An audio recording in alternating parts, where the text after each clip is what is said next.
All right, Shane. So next, let's kick it on down to Missouri, where the Tigers. This was interesting. They're hosting Central Michigan, Jim McElwain and company, and the line is only 14. Considering that's in Columbia, that's pretty disrespectful. So, I can't wait to see what we're getting. We already know, I think, what we're getting from Eli Drinkwitz and that offense, but Steve Wilkes and this defense, how do they look? The guy's been very impressive. I thought in what we saw from the spring game, the defense looked outstanding, although, that wasn't really a traditional spring game. So I don't know how much you take away from that, but I think that'll be the main thing I have my eye on Saturday is this Missouri defense under their new direction. Define normal. I mean, we put in a new defensive scheme. Had 5 transfers. I don't think there is I think there's no such thing as normal anymore. I think you're constantly going to be having to forge an identity based off of what each individual circumstance is. And so, I mean, obviously we didn't have the disruptions for COVID, but we still get the SEC rules handed out yesterday, and you still got tests once a week, and you still got breakthrough cases that are happening. So I think we're all just going to take it one day at a time, like a good coach speak would say. You've had a full spring and a full camp to see Steve's defense and what he's installed. How do you feel about what you have there? Are you feel more equipped with his defense going into the season?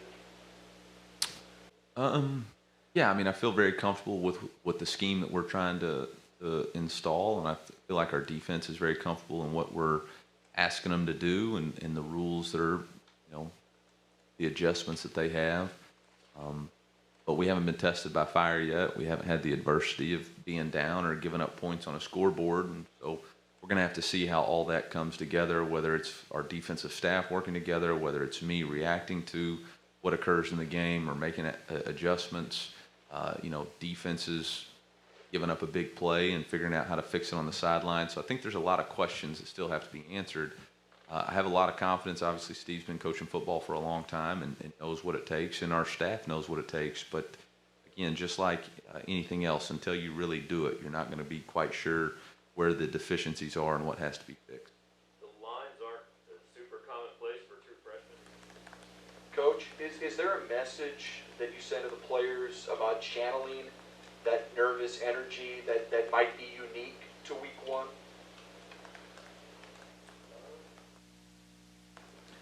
I think the biggest thing that you can do as a competitor is focus on the things that you can control within a game.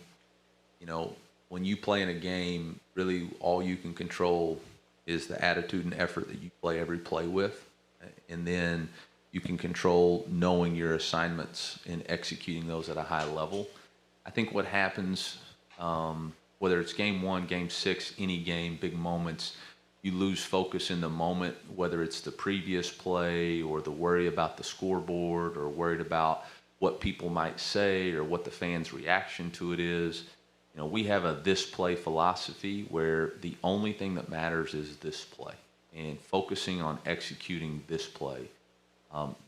Cannot do anything about the previous play, and you've got no control over the final score. The only thing that really matters is this play. And it kind of ties into us on our 1-0 mentality. Like, you got 12 games on the schedule, but the only one that really matters is this week, this one. And you got to focus all your energy, all your effort on this game. And the only way you can get ready to play for Saturday is to have a great practice today. And the only way to have a great practice today is to make sure that you have great meetings. And the only way you can have a great meeting is to be there on time with a notebook, pencil, and paper ready to take notes. And so you break it down into that focus. And then when you do those things consistently, you have a great repetition by doing it. That's when the flywheel starts flying a little bit faster. That's when things are a little bit smooth. And when things are smooth, they get fast. And so that's for us the key to playing fast. All right, so it's okay. So they're only favored by 14 points against Michigan. Is that what you said? Central Michigan. Oh, Central Michigan. That's what I thought you said, Mike. Man, they gonna whoop his ass, man. 14 points. I tell you what, they need to have Eli's got to have that hanging up in the locker rooms. He's got. I'd put it on the damn tickets as they walked in. Just let them know just how disrespectful they are. So yeah, I think Missouri comes out. Now, I don't want to get ahead of myself. We're going to do predictions later, but man, 14 points. Come on now.